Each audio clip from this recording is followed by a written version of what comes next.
What's up, Manu? Welcome to my show, Dostcast. I'm glad to be here. Thanks. When people ask me who was my dream guest, I used to read your columns and I had watched Decoupled at that time. I used to say it was you. Then I became friends with you.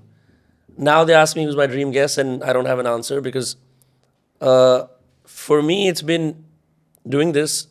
One of the most important things was that I would be able to get writers who write furiously on.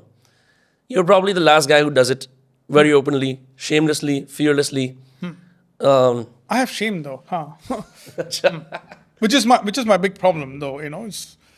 I've always thought that one power that some people have is the lack of shame. And I don't know whether it's a South Indian thing or whatever. But anyway, as a writer, I've always noticed that I have a bit of shame. So I need courage. You have to compensate with something. That's what I mean. I think it is courage to be able to call out the irritations and obvious contradictions in the society that you live in, and with the risk of offending people. Now the good thing is that you write, and barely बहुत कम लोग read करते हैं. So I was telling my friend last night, he's able to get away with all of this. If he's a stand-up comic and he was saying all of these things out loud about the poor and Indian society, he'd be cancelled because people would not have it. But because you write, you're able to, say things that you probably would not if it was a different format. Having said that, your new book, Why the Poor Don't Kill Us, the title is very funny. Probably my first question is, how did you infiltrate the ranks of the poor to understand them better? Oh, that's one advantage as a journalist, that you get very close to all kinds of people. And also in India, if you want to look, and if you're from the middle class, and I'm not from a rich, my dad was not so rich that I would be a humanitarian socialist, I was a very real, in my generation, we were the lower, all of us were lower, but Indian middle class meant lower middle class. The middle class was closer to the poor when I was a boy. And then slowly people prospered and all that. So it is not something alien. And of course, I came to Bombay. I lived in a chawl. You're surrounded by a kind of people, which is chawl in Bombay. We are so poor that chawl in Bombay is still lower middle class. It's not poor, but it is not very difficult to look into the life, even if you're not a journalist. And I was. So, and they are serving us at various level. Our lives are subsidized by them. When we go abroad, we know what we are missing. In fact, I think half the patriots who actually, there are two patriots, one long distance patriots, and then the people who actually live here, they love being in India because they are served. There is a 50% of Indians, I call them Pani Pilau Indians. When I was in office, I would just say there'd be a particular kind of guy who will walk in and say, "Boss, Pani Pilau" to the peons. It's like, get your own bloody water, But wherever so it's obviously starting. Obviously this is coming from their home, Pani Pilau. Wherever they go, Pani Pilau. I've never asked anybody else to. Actually, or in an office scenario, or even at home, to get me water, right? But that's how we are trained. The poor have also trained us to use them, exploit them. So we are very aware of them, and we know how much we undercut, how cheap the taxi fare is. Like the other day, in fact, when I was writing this book, there's a guy who came to clean my toilet, $500, and of which he gets 320 on Urban Clap. Right. He gets $320. 2 hours job, So anyway, we know what they are and what their lives are. And as a writer, I'm very well aware of how they, probably to an extent, how they think, because that is the job of a writer, to be inside the minds of people, and to see how people might be thinking in situations that you can't personally experience. So it is not perfect, but you know what is going on, right? You say in the first chapter, when you were introducing the book and what is to follow, You say that the poor overrate us. They overrate our ability to defend ourselves, right? Is there, in your opinion, do you think that there is a possible class uprising happening somewhere in the future which compel you to write this book? Yeah, and I feel that the uprising happens in different ways. That's what the book is arguing. The book is, of course, arguing why we are safe for now. But the book is also arguing that they are already screwing us in some ways. See, all of India is also, Indian politics, for instance, and the mess that we are in is in a way the revenge of the poor. So there is a kind of one of the things which saves us and is also a revengeist democracy, where the poor feel that they like a particular kind of people, and they don't hate corruption the way middle class intellectuals think they should. Okay, so that a lot of things that we presume that the poor should feel as strongly as us is complete bullshit. And this reminds me of what Mandela once told, and I think an American journalist, when he was asking about why South Africa is aligning with these horrible African and Middle Eastern dictators. He said, your enemy is not our enemy. Okay, that is that expectation on moral grounds is simply not true. Similarly, our enemies are not the enemies of the poor.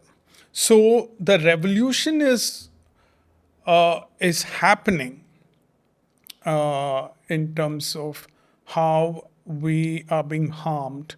It is not a coincidence that we give such a bad life to the poor, and we also have such a bad civic life.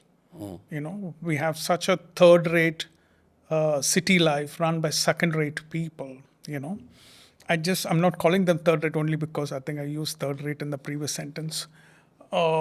Sometimes I think my life, like when I think of my 20s, in the beautiful film of my life, the production value was horrible. And the production value is India, and I had only one life.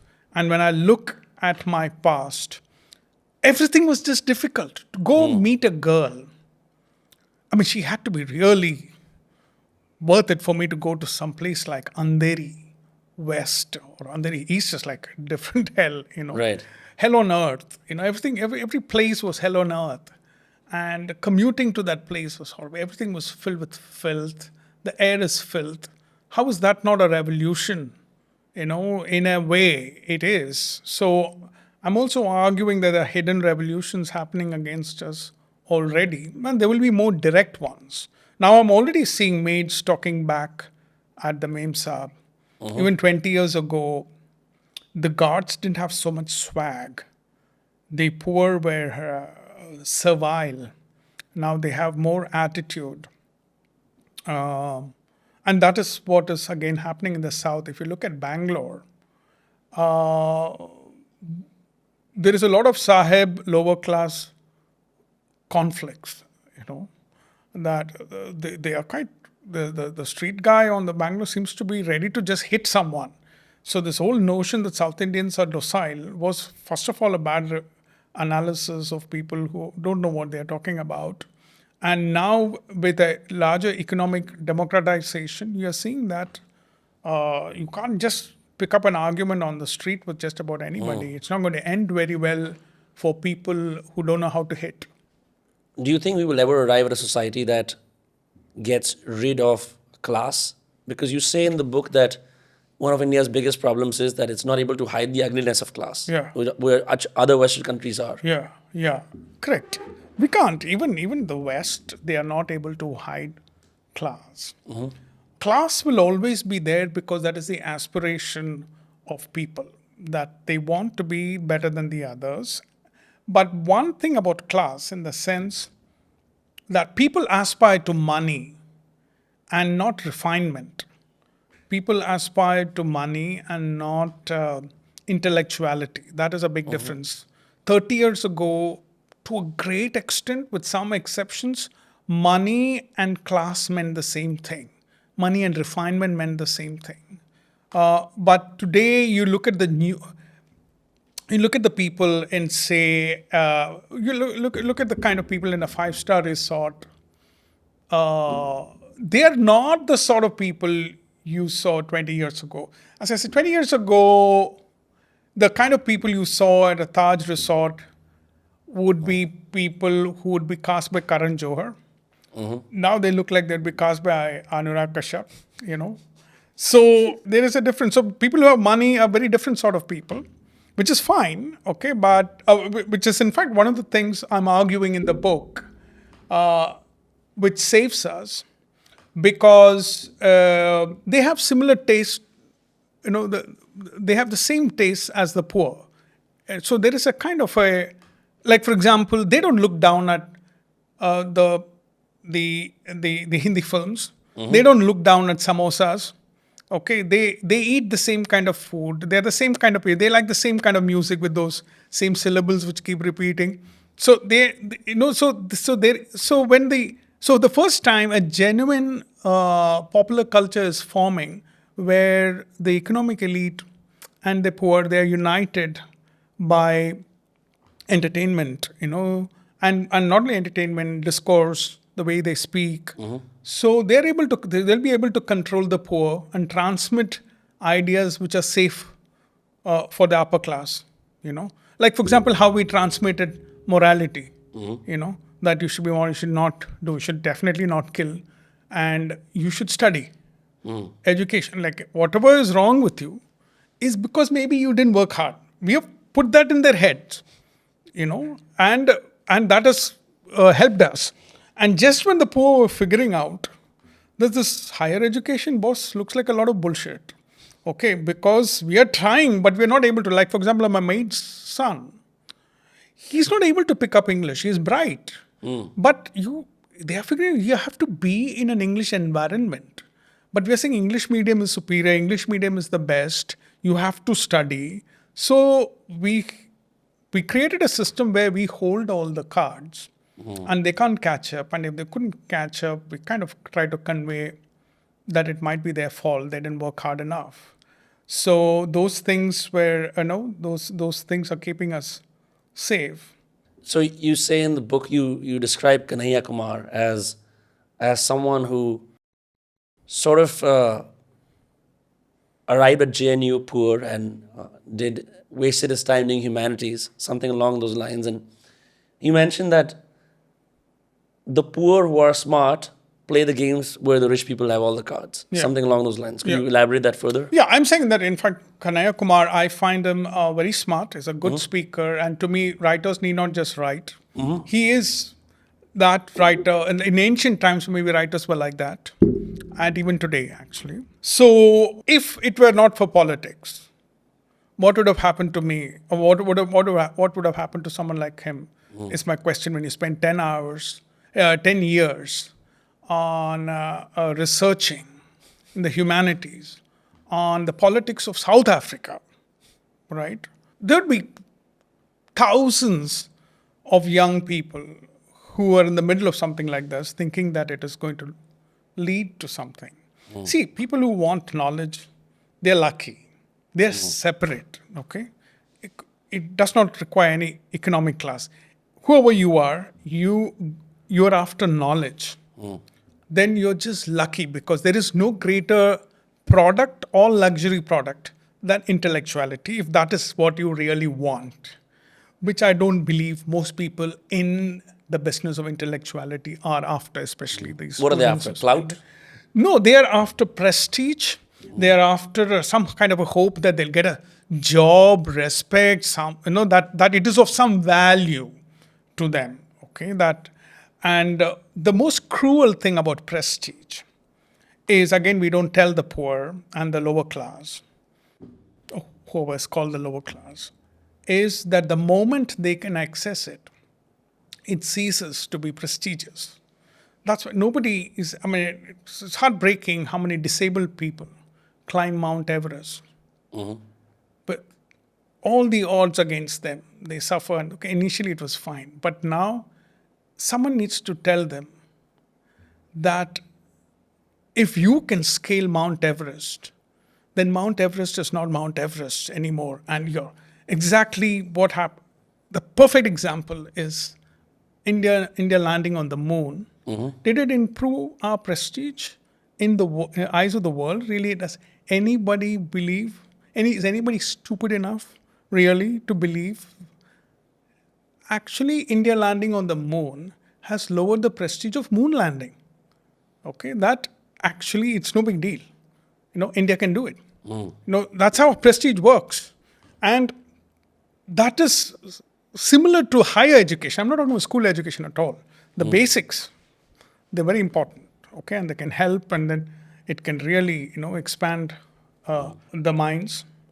But I feel that we are not honest enough with the poor in telling them how much social equity and social contacts help us, the upper middle class, and how education is just a small part of it, and the doors and the doors are held by a different club, and that is why after they crack IITs, okay, they're just figuring they're still not getting anywhere because nobody has told them that it is class which is controlling the whole thing, right? So what's going to happen when they figure all this out? Okay, you think they're only going to write angry poems? I mean, we would like that. That's why art exists. That's why we've allowed some art, and 1 in 1,000 expressions of the poor we appreciate, so that more guys keep doing it. But shit is going to hit the roof when very smart guys are going to figure that this system has no meaning. And even if they try personal entrepreneurship, which is what I recommend To the poor. people, like it's what I would recommend for myself, coming from my own background. I shouldn't have wasted time in college education, which was complete bullshit. Did it not make you a better writer? Of course not. Of course not. No? It didn't. The In essays, fact, the reading? No, in fact, I did literature because even then I knew not that it could make me a better writer. I only wanted to be a writer and a filmmaker, actually, when I was young. But I knew that this is the only course where I could bullshit without studying because I may have to work in the evenings to take care of myself. So I just knew that I could just crack this. In fact, my sister, who was a biology student, she would give me all the synopsis of Shakespearean plays. I couldn't bear to read Shakespeare. In fact, I used to read more until 16. I was kind of 16 when I entered because of a clerical error, entered college. And my reading dipped in those 3 years as a literature student because suddenly it was a cultural disgust because I'm this guy in Kodambakkam, which is a kind of a suburb of Chennai or Madras, and suddenly I'm exposed to the British upper class, who are the people who used to write, I mean, the Dickens and all that, fine. I mean, I did enjoy some of them, but many of those essays to me maybe I'd be able to enjoy them now.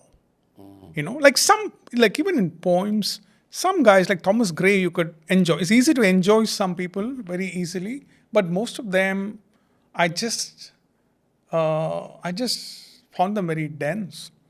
Yeah, some of the English writers are definitely full of themselves. As you're saying, at some point you yourself were lower middle class, and then you transcended that, you elevated a few classes up, and you went there through self-directed, autonomous, entrepreneurial route. When you look at someone who is lower middle class or perhaps in the abject poor, do you feel a sense of kinship or no? Not at all. I don't feel any kinship with anyone because that's more because of my nature. But sometimes I do have some kind of a soft corner for that teenager in a college who's dressed a bit poorly, who is trying to make something of his life through debating, saying something intelligent on and off. And I can see the fear of the future in his eyes. See, the funny thing about, I want to say life, but that makes me sound like some, patriarch, is that most people do not have high standards for themselves, and that saves them from a lot of trauma. In any group of people who are in similar situation, like let's say young people in a slum, most of them are used to the situation. They've lowered the bar. They want their slum girl. They want to be mechanics. And that kind of calms a lot of them. And they probably have friends and they have a tribe. And they are, I'm not saying they're okay, but they are reasonably fine. But there would be those two guys in every slum who want to be something more than they want cards beyond what they've been dealt with. And they are the miserable guys, and they are the ones who do well. But they have to go through the misery and they have to survive if they don't kill themselves, if they don't have other mental issues. They are the ones who feel the pain. They're the ones who, they're not satisfied with the slum girlfriend. You can call them climbers, which to me is not a correct word. Climbers is what people in the upper class would call others who have aspirations. Sure. It's a shit word. It is just a guy who knows that as long as there is a better way to be, then that is where you need to be. I feel there is an argument that people make about poverty that today a guy who lives in a Bombay slum has a better quality of life than King George or some medieval emperor or Akbar, Yeah, maybe he has a phone and maybe he has a ceiling fan, which the guy didn't have, and maybe he has a computer. Okay, there is some argument there, but it is still a bullshit argument because poverty is largely defined by wealth that other people have. As long as others have something, as long as I think there is an unknown percentage of people, if kind of 50-60% of a population has access to something, then that creates poverty because the others don't have it, So that is how I feel that affluence creates poverty. If cell phone has come, if internet has come, if air-conditioned metro trains have come, then everybody should have it. Otherwise, the appearance of an air-conditioned train creates poverty for people who can't afford to be in that. The appearance of an aeroplane, creates poverty for people who can't afford it. So I don't think standard of life is independent of the standard of life that other people are having.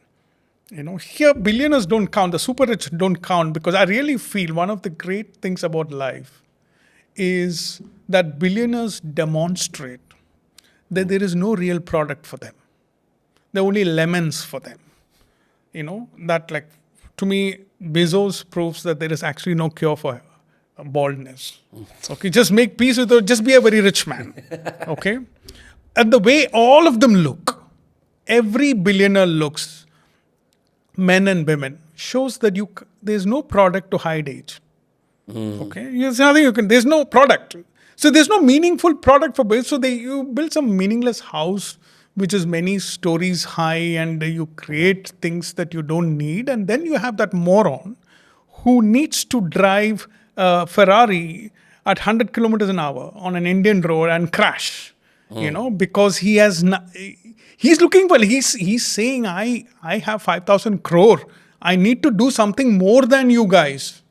He's searching for that. And some guys go in a submarine, and die. And then some guy is shooting himself to space because there are no products for them. I find that very funny about capitalism, that there's no product for the top 0.1%, no real product, So that is different.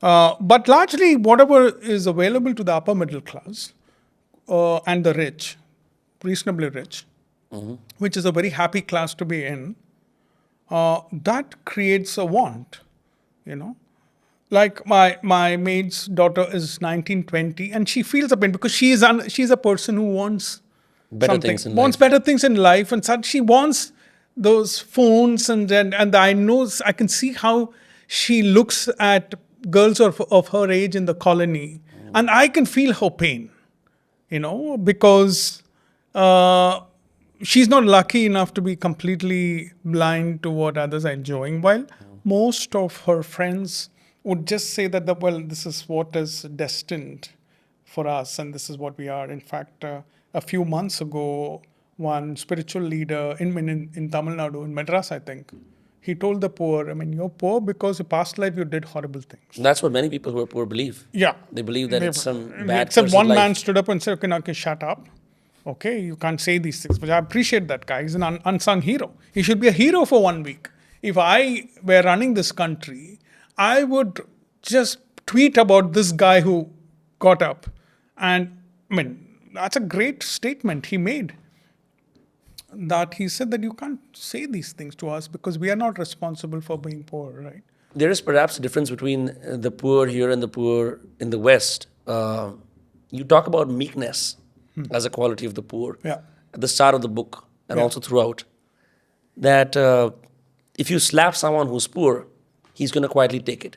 If like कोई बड़ा ठेकेदार है किसी मजदूर को थप्पड़ मारेगा अगर, he's going to take it. You also mentioned this gentleman called Dana Maji, Yeah. if I'm not wrong, that's the name. Nobody's called him a gentleman though, but I know him. Yeah. Yeah, how he just accepts tragedies like death of a child, of a loved one, with the quiet acceptance that perhaps many of India's poor do.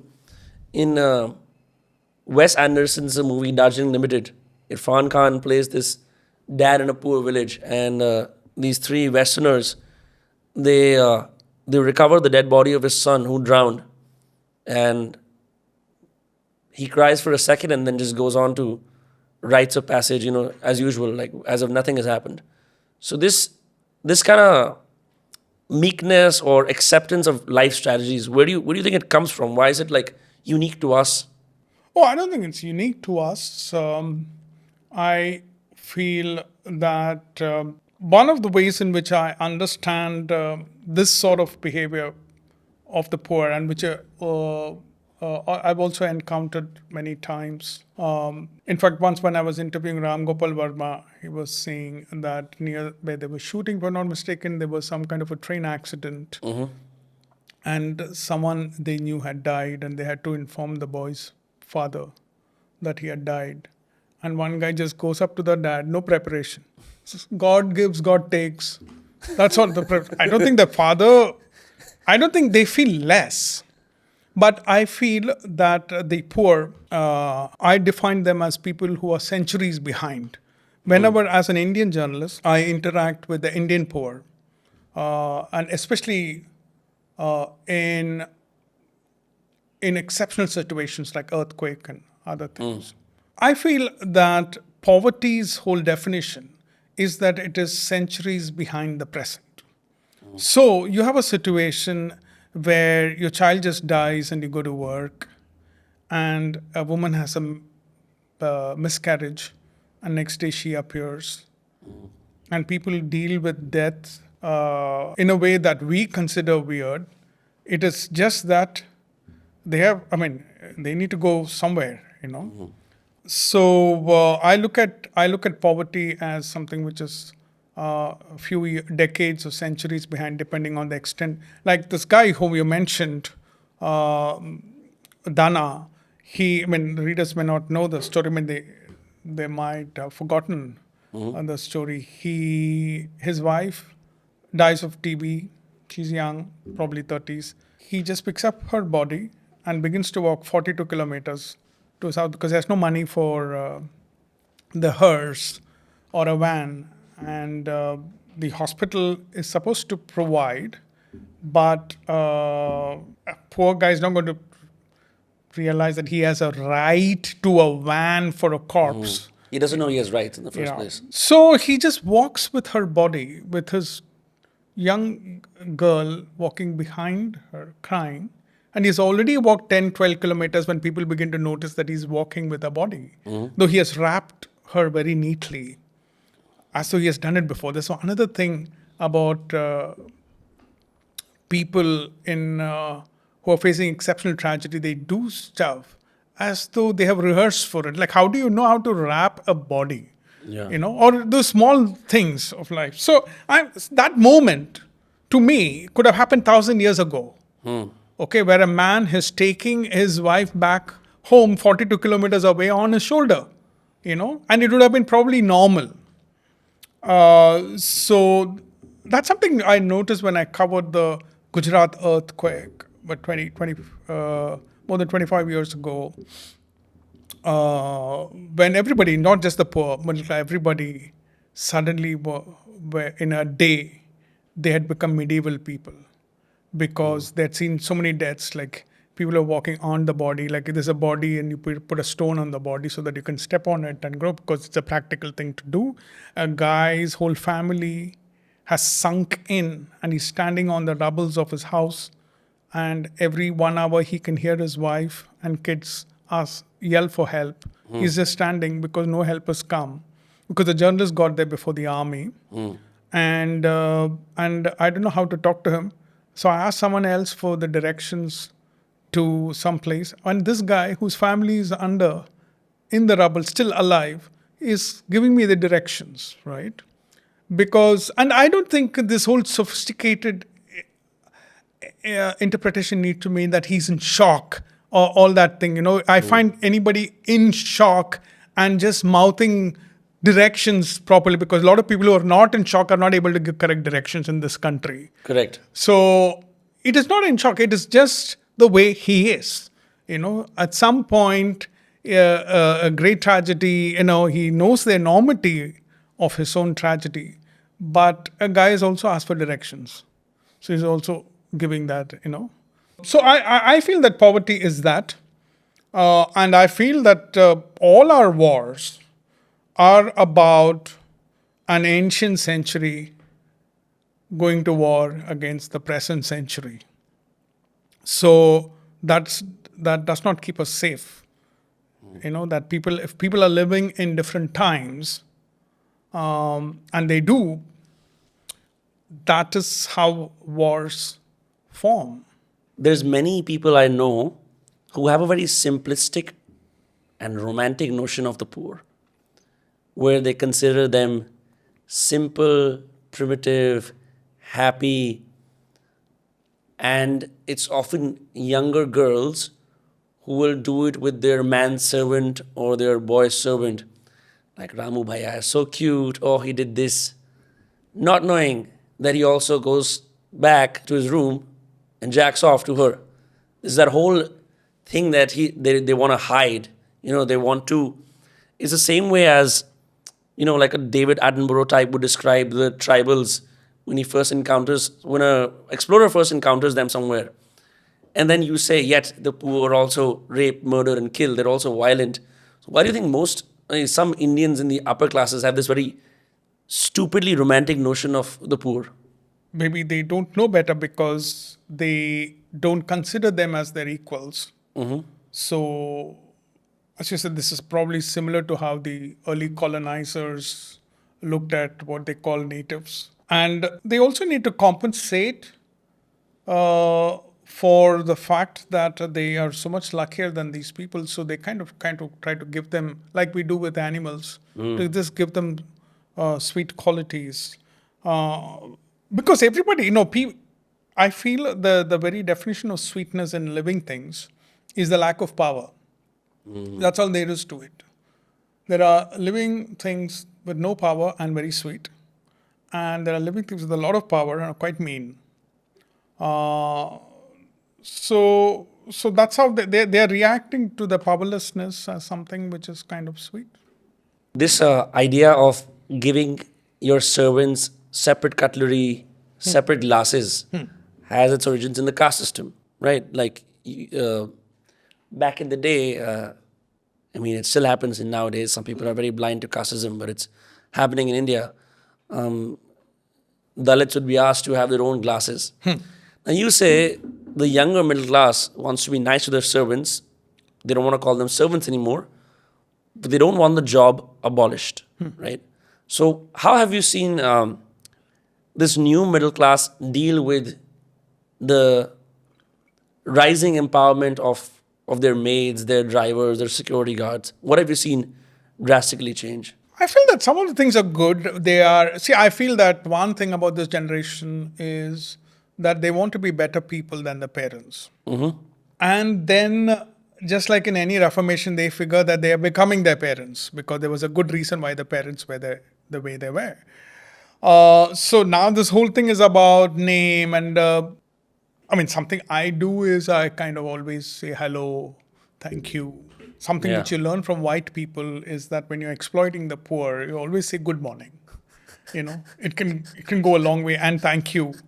So this generation does that. They have a conversations, but I don't think they share cutlery. Even a lot of writers with a moral compass in their homes, I don't think they share the cutlery with the maids.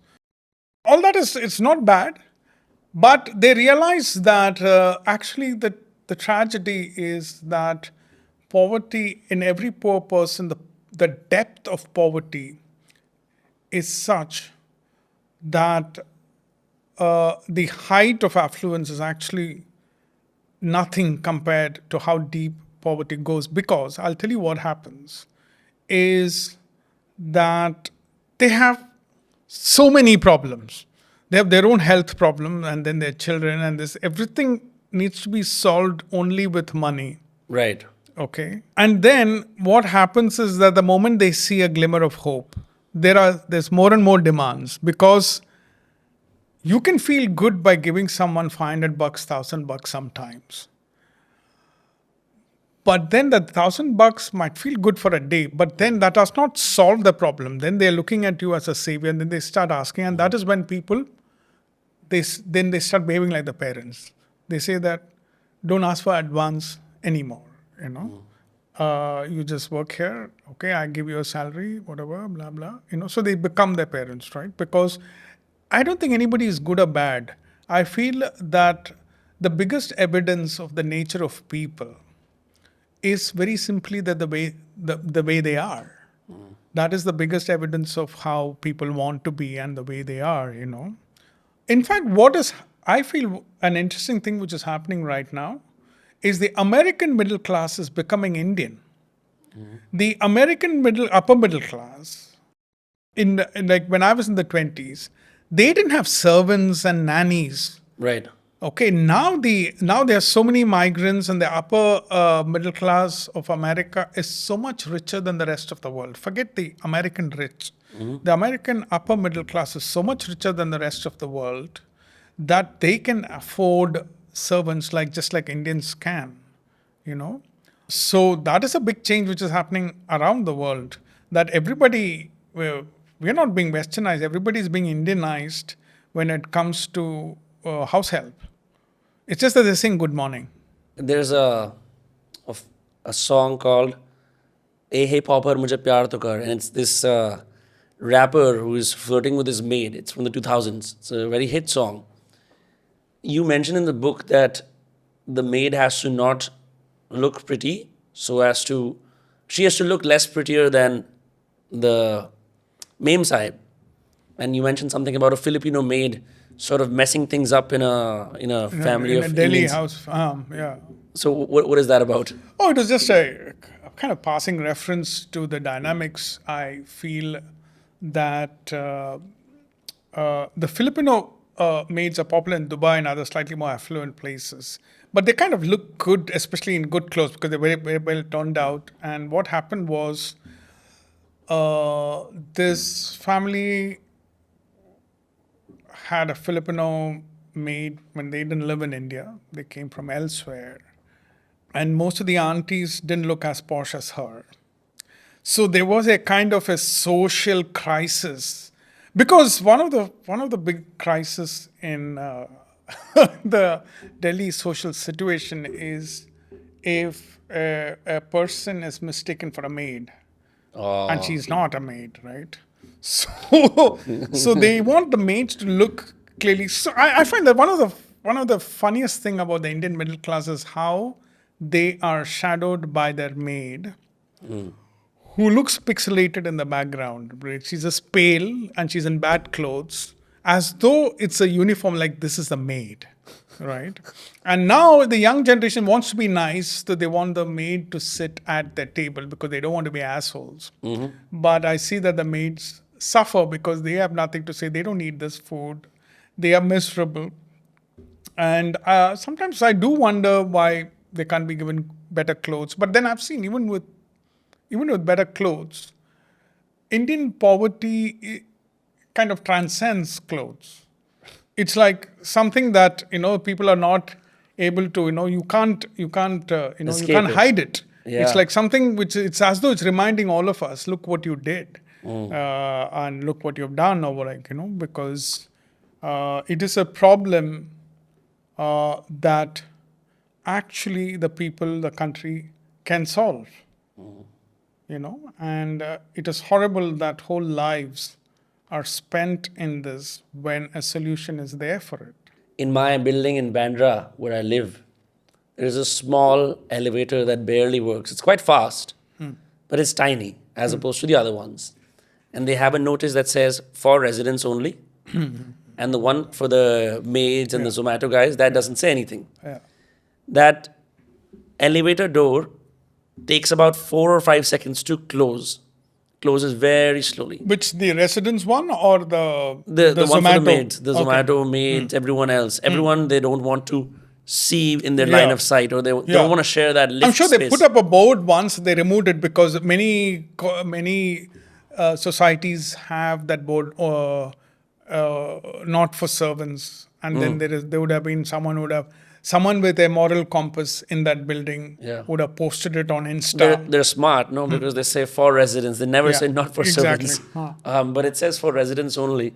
So you will see that sometimes it's so funny in the reception. Some of these people who live there, it's a nice locality, nice building. They'll wait for the lift, but it won't come. And the maid lift comes faster, but they won't get into it Oh, because they'll just keep waiting. And the same thing happens with the maids or the Zomato guys. Every now and then I'll be like, if I'm downstairs and I'll see the Zomato guy, I'll be like, hey bro, just come with me in this lift, let's go. Like, fuck this. And then the guards will look at me like this.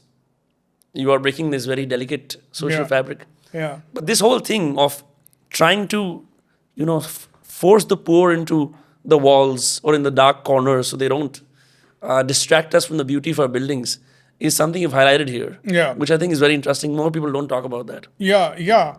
So Indian middle class has this problem that they have managed to, because their colonies are an island to escape India, first of all. So they create this thing and put a farmer in paramilitary clothes and create these walls, and you have flowers and some shrub and roses. A Buddha and you create statue. this, But you need to be served. So India seeps in every morning, through maids.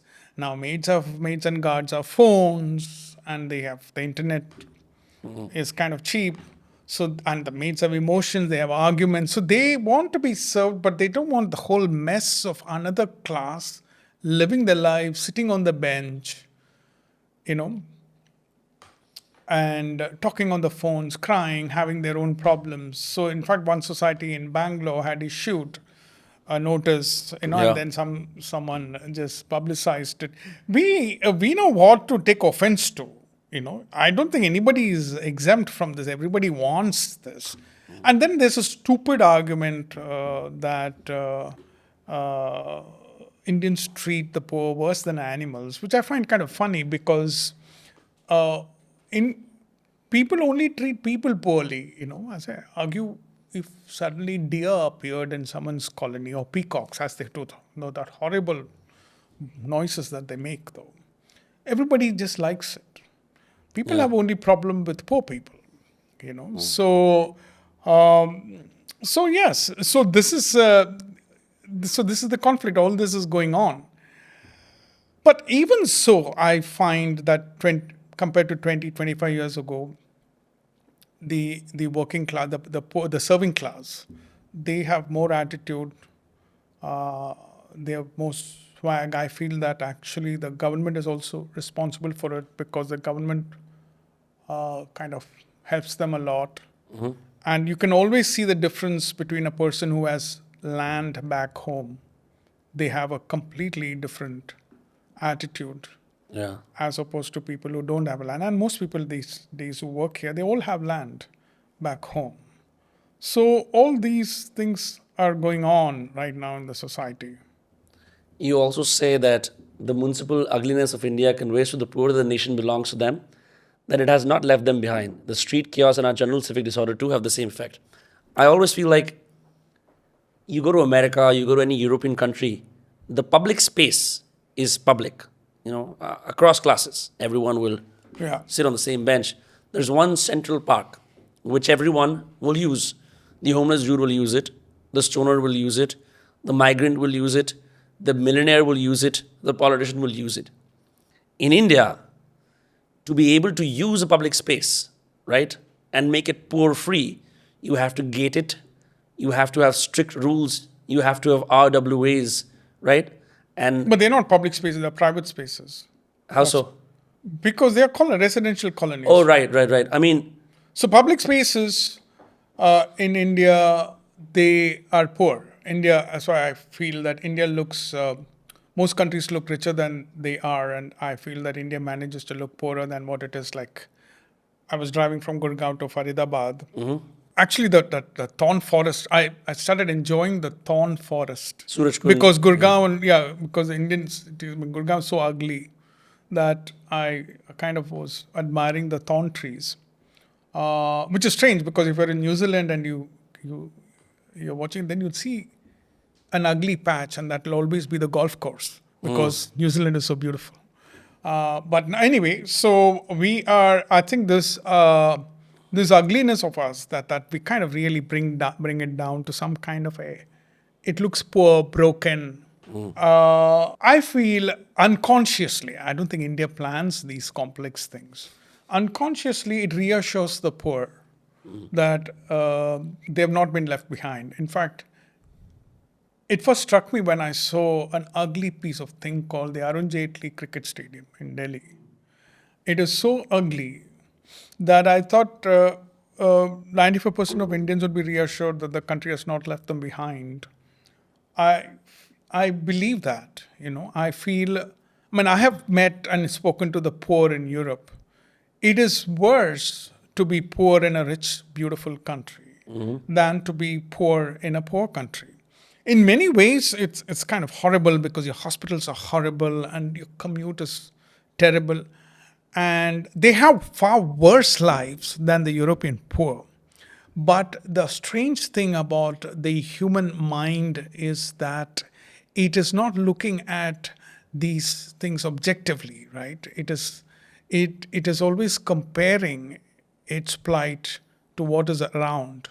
When your ghetto is uglier than if you're living in Paris, and if your ghetto is uglier than the railway station, and that's usually the case in Paris, it does something to your mind, as opposed to you're living in a slum and your railway station looks very close to the slum, So for some reason, we want airports to look swanky, right, in India. right. And theoretically, I understand the logic of it, but I find it stupid. Okay, the Bangalore airport is gorgeous, but what's the point of it? After 5 minutes, okay, if it's for the foreigners, 5 minutes, they're going to hit that second-rate city. And what they're going to think, but they have a great airport. Let's respect Bangalore because they have a great airport. Some things are dangling from the ceiling and all that. So I don't know I don't think we know what we're doing, but unconsciously, this ugliness of public spaces and the informality and the mess and the fact that there is no really civic order, it kind of is like one consolation for the poor. Yeah, also, this complete lack of civic order, I think, is getting worse and worse.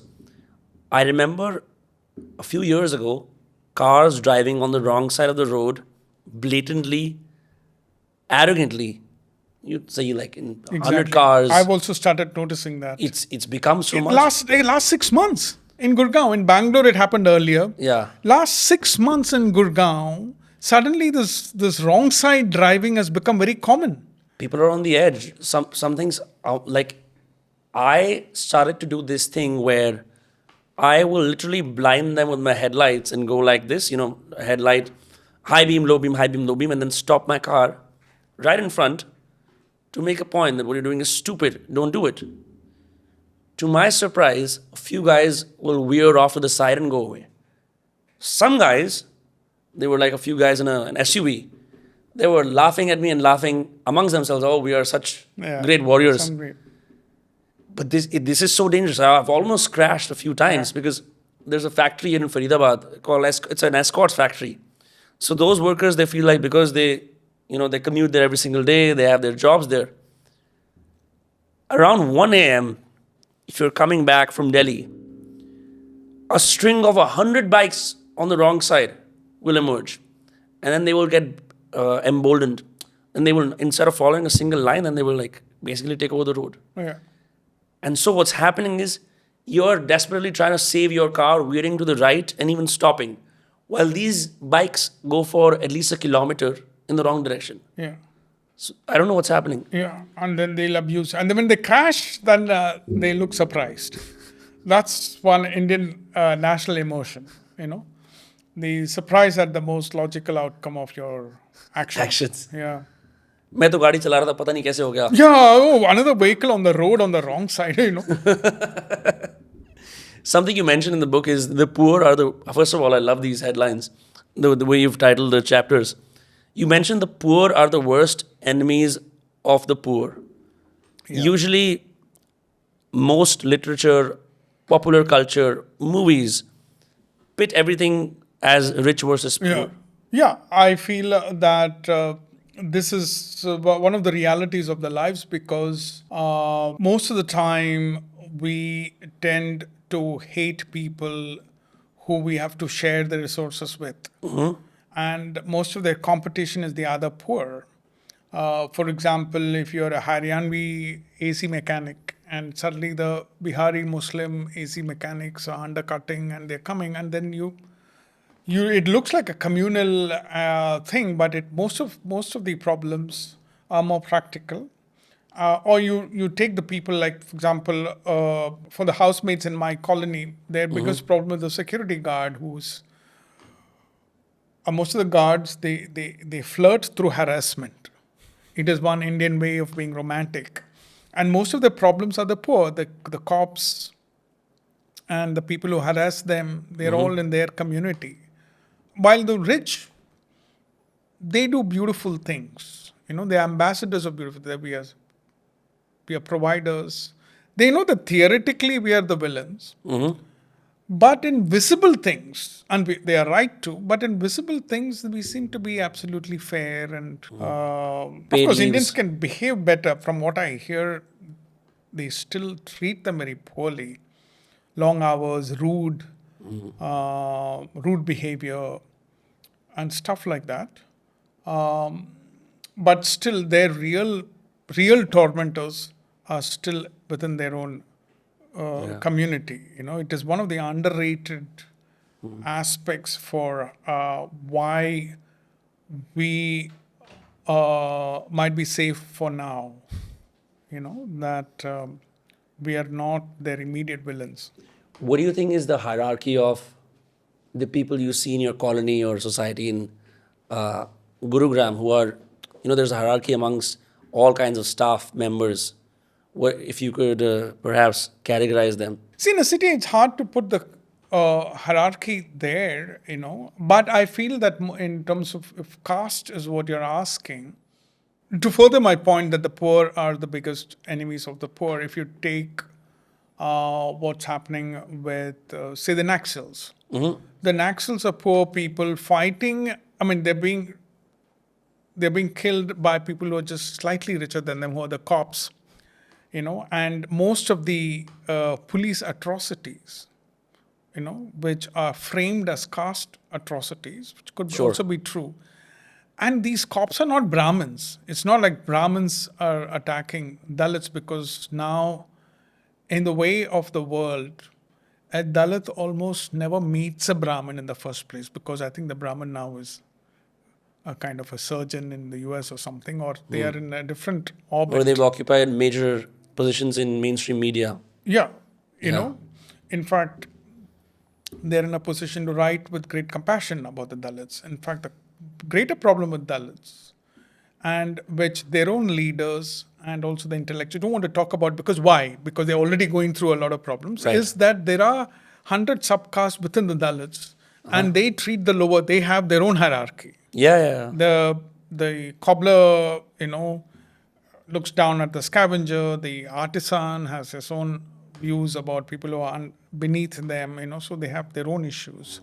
And even in the police atrocity, these are middle castes against the lower castes, Sure. right? So that's why I say that in terms of sheer violence, the greatest enemies of the poor are the other poor. We had, on this trip to Rajasthan, we had a driver from Faridabad, a local guy, accompanying us. He's like a freelance mercenary driver, not like a guy you hire for full time. So my friend and I are in the Fortuner, and these guys are with the driver in the Innova. Now this guy he says he's a Brahmin Nambardar. And Nambardar is usually someone who's been given some kind of a status as that he's a decision maker or a mediator in the village. Later I realized he said it's even higher than the Sarpanch. Now these guys, their castes are unknown to him because he's a Brahmin driver. He will make it a point saying, this driving I'm only doing for fun. Otherwise I have 200 bighas zameen and I am this and this, this and this. And he is constantly trying to assert himself over these guys who are not local. They haven't declared their caste publicly. And they're just trying to shoot my fucking series. To the point that it had come to such an extent that Bivaswan here, he almost went to blows with the guy. Because he would keep playing Haryanvi music. And he wanted to play the Eagles. So there's a clash. So it's like he kept saying, you are an Englishman, you're an Englishman. And then he would take certain liberties, like he would play cheap songs. Great guy, by the way. I mean, it shows you a thing or two about life, about being street smart. I'm sure some of these guys learned a lesson, But what was fascinating to me is that he operated from such self-assuredness, which is something you write about in the book, that drivers are very self-assured amongst all of the staff in the poor that we, employ. Yeah. And also, but there is a difference. As you said, he's landed. So the guys who are doing what are called lowly jobs, but have land, and actually Gurgaon has a lot of these guys, because when the real estate prices shot up like 40 to 100 times, many of those guys, they were able to sell at a good price. Right. Because these were people whose land were not valuable earlier, and they were lucky that they couldn't sell, or they didn't sell at that point, or maybe they had the parents who are alive. And now they are suddenly rich, but at the same time, there's nothing else that they can do. So they drive. But they used to actually, I don't know what they do now. They forgot that driving is also tough. Or maybe they bought a lot of cars and they make the others drive. Anyway, the landed person always behaves, differently, because he has that, he has a certain attitude. Yeah. In the book, The White Tiger, you will see that this guy emerges from the darkness, quote unquote, Bihar, and tries to kill his master. The gentleman who works for me here, who's made this coffee, I think he happened to one day accidentally play The White Tiger on Netflix. The next day, he came, and I've never seen this expression on his face. This slightly conniving expression. He's like, भैया आपने वो White Tiger देखी है? अच्छी movie है बहुत. Like that. In my class, I'm like, oh shit, oh shit. He knows. So that fantasy that maybe some of the poor would have to usurp their masters or kill them, overcome them, should this kind of uprising happen. When you were writing this book, did you notice some of these No, not resentments at and all. Not fantasies? at all. I really think that the revolutions are usually more complex. The violent ones are either individual issues, or they are a riot which ideally should last just for 4 hours, like it happened in Noida. In fact, that is when I got this idea a few years ago. I don't know why these things happen in Noida, but Which one one? family. The Arushi Talwar case. No. One family had detained a young servant maid because they thought that she stole something. And that whole village of maids came and beat up the sahibs and they attacked. There was a village of maids. As in the way the Oh, right. locality of where Right. they live. And another time there was this guy in the house. He was abusing the guards for damaging the Wi-Fi. Then the guards started beating him up. So those things are impulse because they don't want bad behavior. Like especially if you're a landed person and you are doing this because you're not very educated and you're doing something because you want to keep the land, you don't know what else to do, but you're not going to take too much attitude or abuse from people. Now that is the no. Right. So see, another thing is there is no human rights in the Indian police station. If at all there is anything worse than being poor, is to be trapped in the Indian judicial system for something that you actually did. Right. It can be quite horrible if you're trapped for something you didn't do also, but if you actually did something. So that is a huge deterrent. In fact, one of the big things that keep us safe is the sheer rarity of what happened to Saif. That to be stabbed in your own house. So in many countries, actually, we are unnaturally safer than many countries. Like, for example, I've been to South Africa. You step out in some areas, you will get mugged. And here, being mugged seems like a posh concept, like Halloween. Something that if you say you got mugged, is like, are you sure you're using the right word? Right. Because see, I feel that we have not empowered our criminals. I feel that people who are deranged or violent or criminal from the poor strata are very empowered in the West in the sense that they have human rights. They have a certain attitude. They have lobbies defending And I them. still remember how fast one guy had stolen a mobile phone in South Africa. And he ran so fast. It was impressive. That's obviously he's eating a lot of protein. He's in good health, and all that. I feel that now those are the things that are changing. Okay, and that is going to be the first violent sign in our system. Okay, as we prosper, and there is a pressure to have some kind of values for human beings that you can't just bump them off that easily. We do. The number of encounters, it's in hundreds the last 1 decade or something. And the society does not want to investigate. If there are criminals and the cops said that the criminals are always running away from them and they're shot, from behind. So these are the ways in which we are cleaning our system of the criminals. I don't know how long they can be sustained. So when those systems go, then I think a sign of this will be a simple aspect of revolution, which is straightforward violence. I think we'll begin to see something like Indian cities being unsafe suddenly, But as of now, they're kept safe because we're a brutal society. We compensate what we don't have in terms of competence.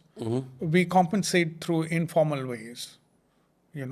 What do you think is a man-work conflict, and what are its consequences on the poor? You mentioned that in the book.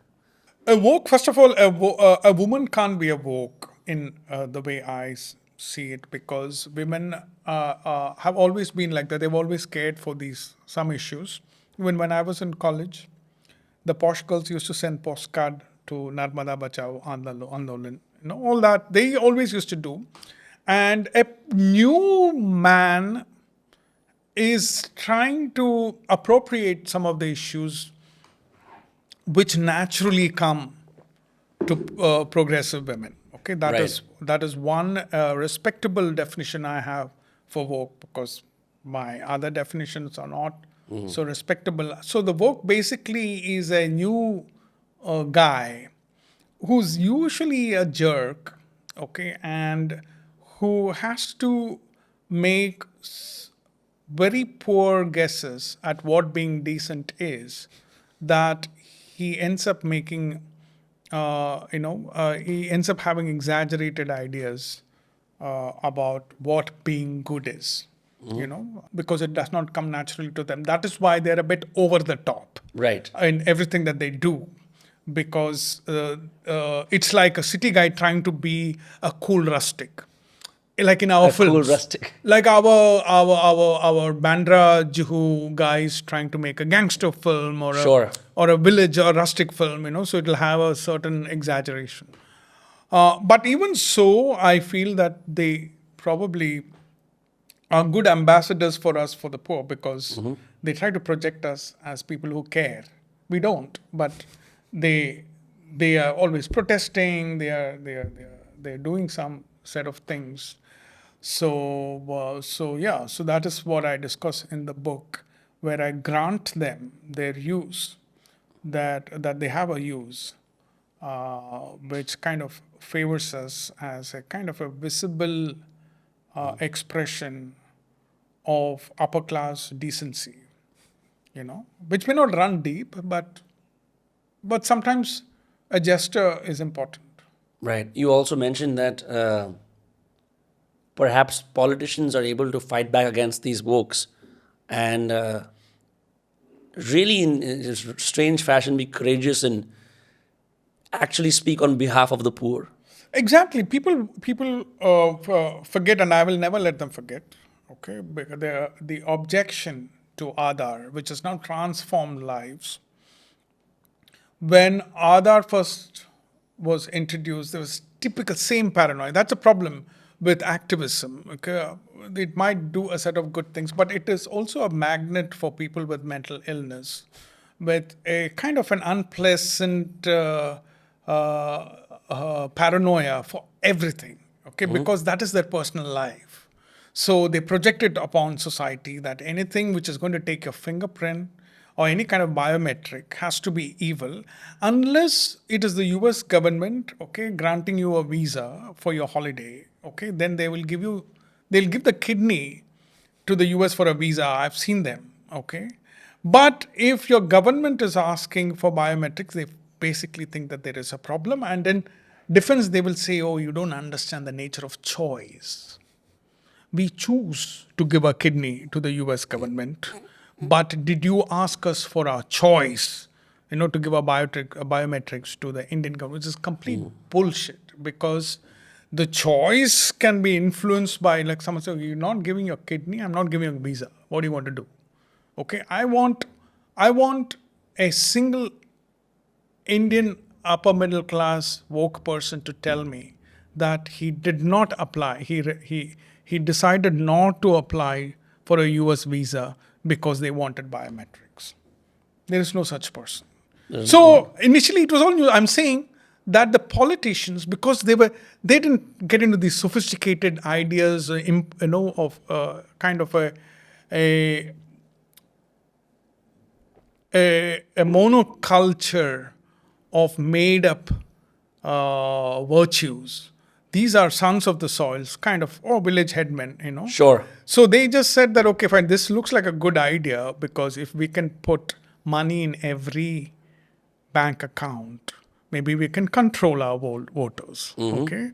Or it just makes it easy to do a lot of things. Sure. So politicians, okay, and Nandan Nilekani and politicians saved Aadhaar from the amateur Indian who had kind of foolish notions about privacy and other concerns. See, basically, I feel that everybody has similar values. What separates us is the hierarchy of those values What do you value the most? Exactly, and people need to have an intelligent hierarchy, because you cannot say I have these values. That is not enough.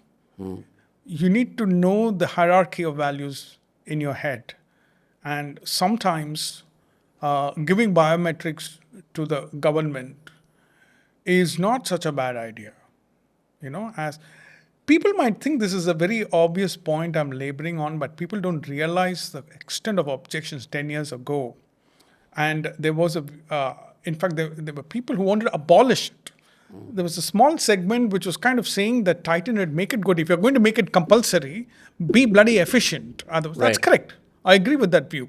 But a lot of people wanted to abolish this whole thing. Okay, there's a problem with it. The governmental control is a kind of a surveillance abolition. Okay, so these were people who were defeated by India. Okay, they're defeated by the politicians and by the courts, and we should be grateful. See, we should not underestimate the extent to which activism can create false ideas. Like, for example, we still have people who believe that GMO is some kind of an evil. Okay, that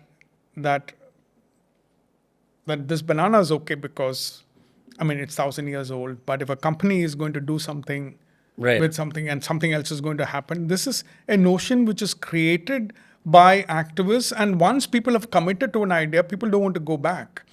I'm saying this because there was a moment when cell phones just escaped narrowly from the wrath of activism. Okay, there was some kind of a fear, radiation. If people say radiation, children, cancer, okay, that is enough for a technology to be delayed by 10, 20 years. Sure. Because there would be this paranoia. Cell phone just escaped. Now it is so prevalent that it is, it is beyond the critical point for activism to pull back. But activism is very efficient when something is nascent.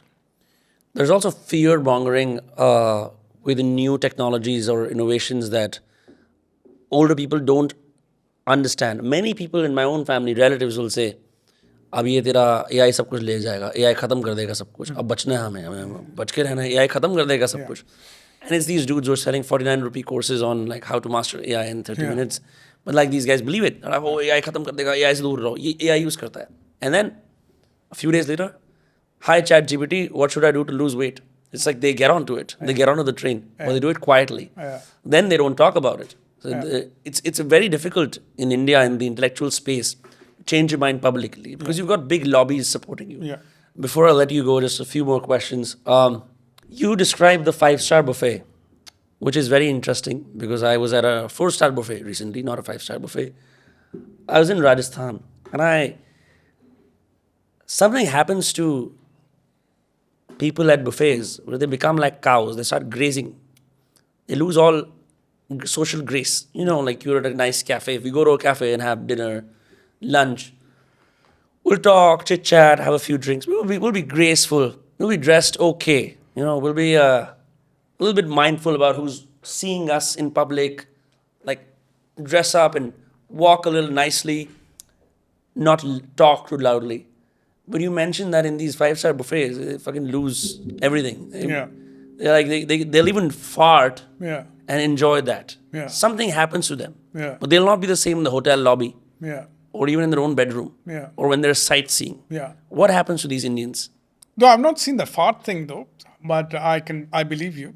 So the Indian 5-star is something, isn't it? I feel that it's all wrong. Though in the book I argue that some vulgarity is good. It's one of those vulgarities which is kind of horrible because we have two sets of people here, and people who have spent 5,000 to 10,000 per plate to eat as much as you can. And the Indian buffet is so lavish that it is meant to convey that the hotel has made a loss on it. Only then the Indian is going to be happy. You made a loss on it, and someone tells me that 50% of the food is thrown out. Right. It's wasted. And the new waiters, who come, they're not the city guys. I feel the new service staff, they are coming from deeper and deeper India as India prospers, I feel that the kind of people who could do shit jobs have kind of changed, So these waiters are coming from a place where there's no 5-star, and they are from a culture where the worst thing that you can do with your arrogance, the worst thing that you can do, the most arrogant thing that you can do with money is throw away food. Yeah, wasting food is a sin here. Wasting food is just not done because of how recognizable hunger is and all that kind of stuff, right? So they are watching, and Indians tend, because they've paid so much money, everybody's a servant to them. That's why when I see anybody in pajamas anywhere in the world at the breakfast buffet, I know they're Indian. So there's people come in their pajamas because they've slept there and now they feel at home with their V2 hours, 2 kids who need to be fed puris, and everybody is a servant. And they be like, "Kidhe, where is it?" They keep yelling at them. It's so tense. It doesn't feel like a holiday.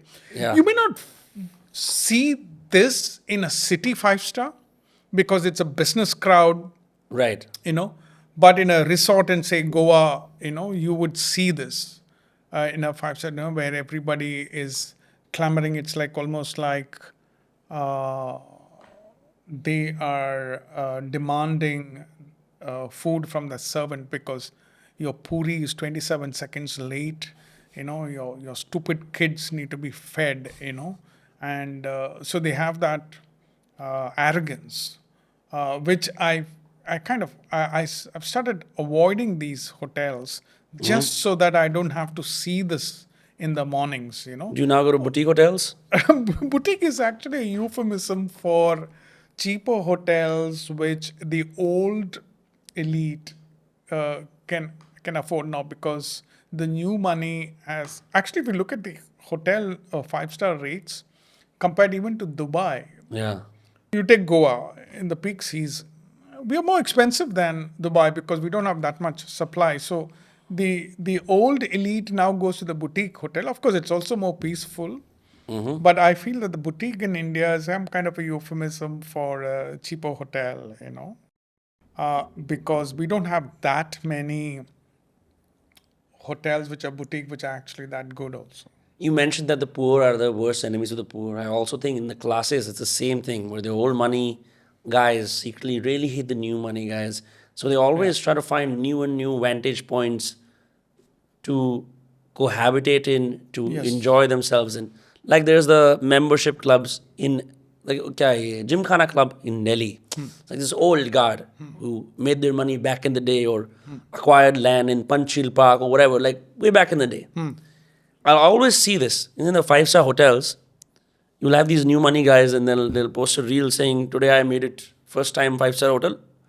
My mother, father," and they're all happy and like, they're enjoying everything and eating the sugar packet also. Everyone has done it at some point. But then this discerning crowd, the one who reads like Condé Nast Traveler and like, goes to a few art shows and whatnot, they're always looking for that one vantage point that is truly theirs. That is where the boutique hotel comes in. We recently stayed at one in Jodhpur called Devi Bhavan, great place. But then I saw who follows the property on Instagram. It's all my friends who are like, high art curators, all these people. Like, oh, this is the place I will really belong at. Because now the Taj or the Hyatt has too many government middlemen doing business in the receptions. Yeah. Everyone's there for coffee or enjoying themselves. And that crassness of Indian life has now even pervaded the receptions.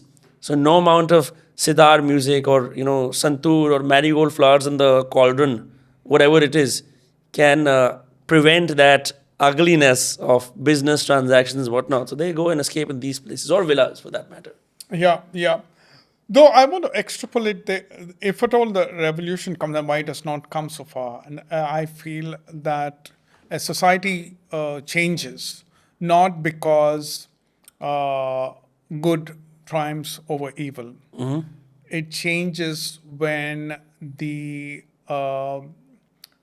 old elite becomes the second rung and they are pissed. And they have to find a moral reason to defeat the new ruling class. So that is when, like, for example, the millionaires in Bombay who are now against the billionaires. And suddenly the millionaires are sounding like sociology professors. Right. And they may not even realize what they're doing, right? Because we need moral values to fight our own oppressors. So that is, that may also happen where they kind of teach the poor how to protest. We've discussed a fair bit about the poor, but what do you think is unique about? I mean, I asked this question of many people, especially those who have transcended classes and are not in the same station that they were born in.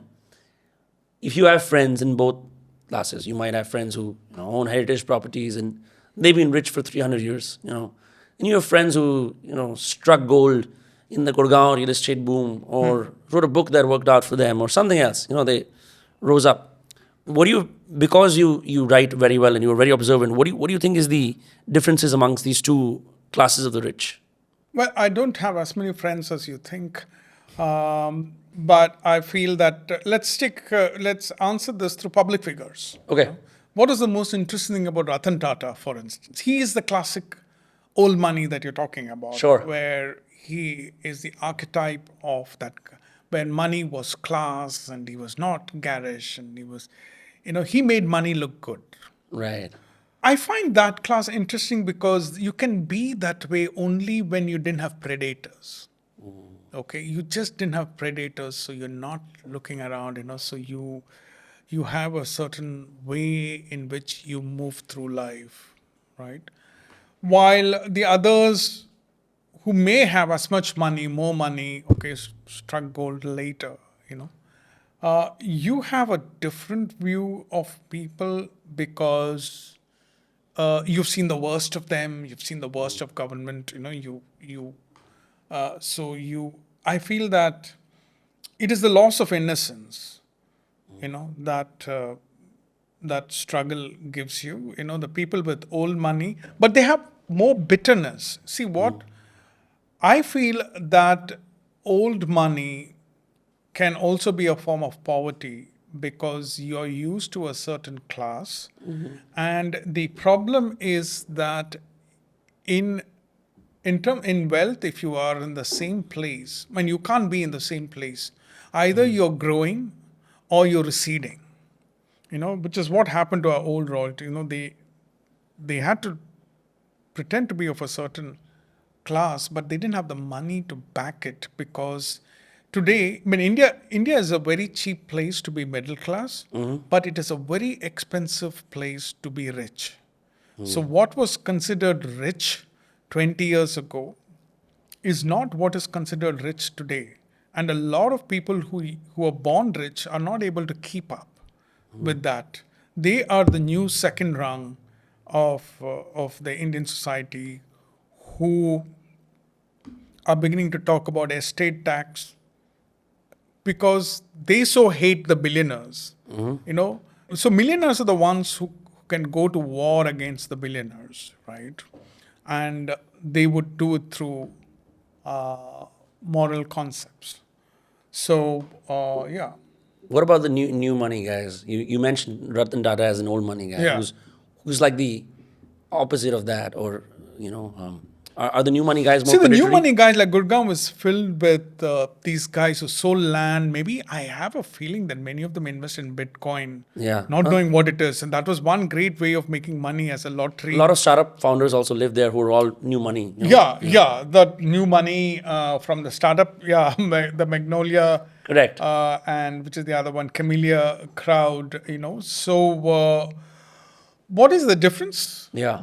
I feel that they are culturally closer to the son of the soil.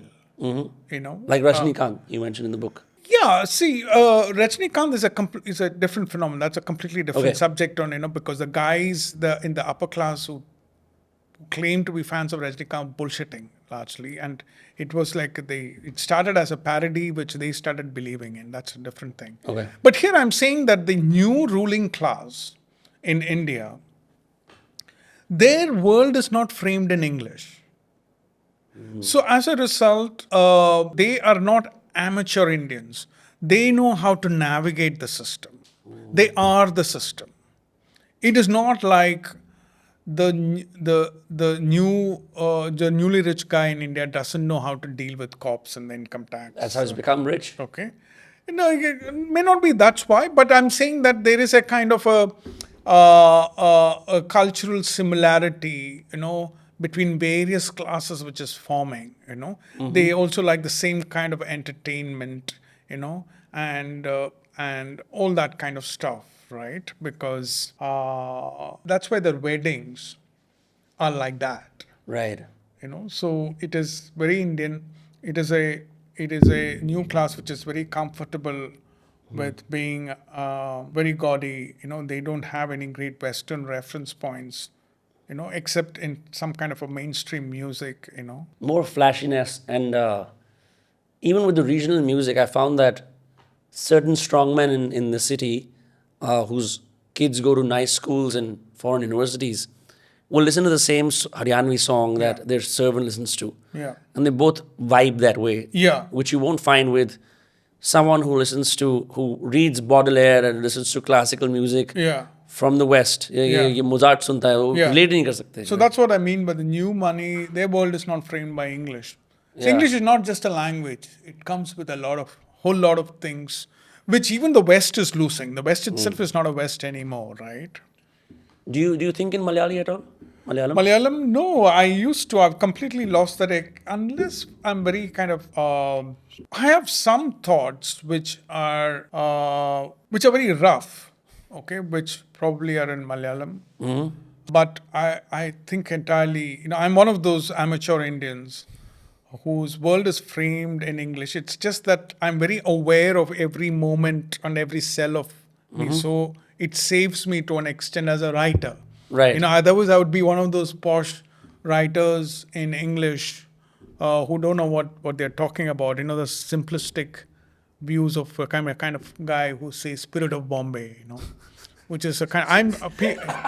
History does not record it, but I single-handedly defamed this moronic expression of spirit of Bombay, which writers used to spout, and also with some any urchin in the rain, they think that Indians are happy. People forget that they promoted the view that Indians are very happy. Right. You say that in the book. It's not Just true at all. complete bullshit. And just 20 years ago, there was this view that India is happy, and Bhutan stole that, and then the Bhutanese guys wanted to say they are happy. They're all unhappy. India, Bhutan, they're all. If you ask the people, So I could never be that stupid only because I'm very aware of everything. I need to question everything. Otherwise, I've lost my cultural root because I don't like many of it. So there is that problem. I don't have any romantic notions about the rustic side of India. I don't like the Indian village anywhere, north, south. I don't like village people. And I don't like this informality on the road, I am that straight line civilization guy. I say, if there is a lane, just bloody drive in the lane, Keep the informality for your mind. But it is the opposite. Indians have a very strong social order and they have no civic order, and they think it is some great, cool, rustic. A lot of Indians, even English-speaking Indians, they don't believe in this order, Right. They feel that every time I talk about it, I'm making too much about, that we are Indian, we'll do stuff like that, That rage I feel when a guy on the wrong side, okay? That injustice that I feel, that lack of intelligence that I feel, right, in him. But at the same time, I'm also hypocritical. Like sometimes when I'm in an auto, the guy takes the wrong, he's on the wrong side to, navigate. Go faster. I just told myself, why am I not objecting? Not faster. I don't object. I'm not doing it. I'm just in the auto, right? I noticed that side of me too. Okay. That's because I've just kind of lost hope for this place. I've lost hope for the Indian cities. We had a chance at some point, but maybe we'll be somewhat better in 20 years. Because nobody believes. I feel that the human society is a battle between the villager and the city person. The village and the city. And India is a village. That is the mindset of the people who run this place, the bureaucrats, because it is not enough to say, yeah, it'd be nice if there is order. You need to feel angry when there is no order. You just there's a line, there's a signal, make the signal work. Okay, these are the lanes, just follow the rules. Right. Otherwise, people are going to die. Make the pavements, build a city, which Indians don't have. The Chinese, the East Asians have. Singapore was a shithole 2 years ago. Then Lee Kuan Yew with his iron rod and his anti-dehatification was able to transform it overnight and make the peasants into... We need someone to do it, and then people follow by habit, like it happened to the Delhi Metro. Delhi Metro is second world in a third world, right? Because the Delhi Metro system, so some foreign correspondent types try to explain to me why people follow the rules and they don't spit in the Delhi Metro because they're proud of it, okay? Which is the emotional response. Bullshit.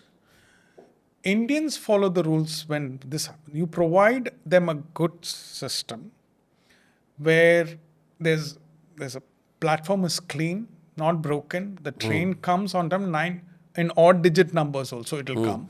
The doors open automatically. This is the system. Everything is provided for. This means that we are also watching you and we'll fine you. Okay, if you break a system. Okay. Indians are very scared. Provide and get the respect. Okay, of the guy. Okay, that if we can do this, we can also do the other stuff. And then once they follow the system, there would be a habit that forms and which can be sustained. So if you're not going to make the roads and have some kind of infrastructure that you've provided, but as I argue in my book, this messiness of India has an advantage. It reassures the poor that this is a shit country. Like if their lives are shit, India's life is also shit. Okay. 2 last questions. So clearly you had a burning passion to write this specific book on this specific topic. You didn't say Indian society in 20,000 words. You didn't say, okay, Serious Man 2. You didn't say Decoupled in writing. You decided to focus on the poor specifically. What led you to write this book? See, this idea was always, it's also the title of one of my old columns in Mint Lounge. Okay. Where the subject has been there, And I was working on this in different forms. What hurried me was that I have not come up with a book in 8 years because it's not as lucrative as screenwriting and other things. And this subject has been, even in the books, I could financially sustain my books because they were sold abroad and the money is outside India. And this subject has no market outside India because I'm not an NRI, I'm a writer of Indian origin who lives in India, and for strangely, it does not have a market. They need to see it from their point of view for something like this to even work there, So I knew that there's no market for this, and but I still wanted to. I thought it's worth it because I need to be with my readers. They are my primary people. Yeah, I will say that, like my friend said last night, the book is very tasty. It's like you've clubbed together all of your most caustic opinions and combined them in one book. It's a treatise on poverty. And you say in the book also that in India, you can't go far in public life if you don't make poverty your central issue, alleviating poverty. Which is great because every year you hear garibi hata denge, garibi hata denge, garibi hata denge. And not anymore. Do they still say it? That was a very 80s. It's in passing references, like when people talk about all the problems that are plaguing the country. This is number 1, number 2 is garibi, taxes. ये सब बोलते हैं. Finally, I guess, why do the poor not kill us? Because of, but you have to read the book for that. And I request all your readers also. A book needs a lot of love, extra love. So if they like it, I mean, there's one funny thing about readers Sure. is they decide on that idiotic thing called chola batura in 1 second whether they need to eat that shit. But if they have to spend on a book of a writer they like, I mean, Right. if you don't particularly love me, then it is not for you. Okay. But if you like this guy for 20 years, okay, then just shut up and buy the book. What are you waiting for? So that is my message to my readers. Okay, just imagine it's Chola Bhatura and it's kind of not as bad for you, and just because it needs that extra love, which films get because of the huge publicity budget. It's very accessible. You can just Yeah. watch a film. I've read your book online, which is something I would recommend when the Kindle version is out. For those of you who have some strange difficulties reading a physical book, you can try the Kindle version. It's a very beautiful physical book, though. I'm yet to see it. Yeah, I've just और मैं बोलना चाहता हूँ अपने सारे readers को, those who have watched the podcast. Like I said, when I interviewed Manu for Decoupled, I had a blast watching the series. Some of those themes are also in the book. Please buy the book. The link is in the description. I think you'll have a blast. I also think that writers can actually get away with saying more truths than most people because so few people read. So if you really want to have your mind titillated by the obvious glaring dissimilarities amongst the rich and the poor in India, please get the book. Manu, it's been a pleasure as always. Thanks. It's been a pleasure chatting with you. So this is my first Podcast. interview in any form for this book. Thank you for saying ki I would like the first one to be with you. It meant a lot, like I said. I had watched the Decoupled series on a flight from Mumbai to Delhi, and I had watched all the episodes, and I made so many notes. And I was so excited to meet you, and you've been an interesting person that I've met over these years. And yeah, I would just recommend people get the book. I think they'll have a blast. And yeah, thank you for your time. Great.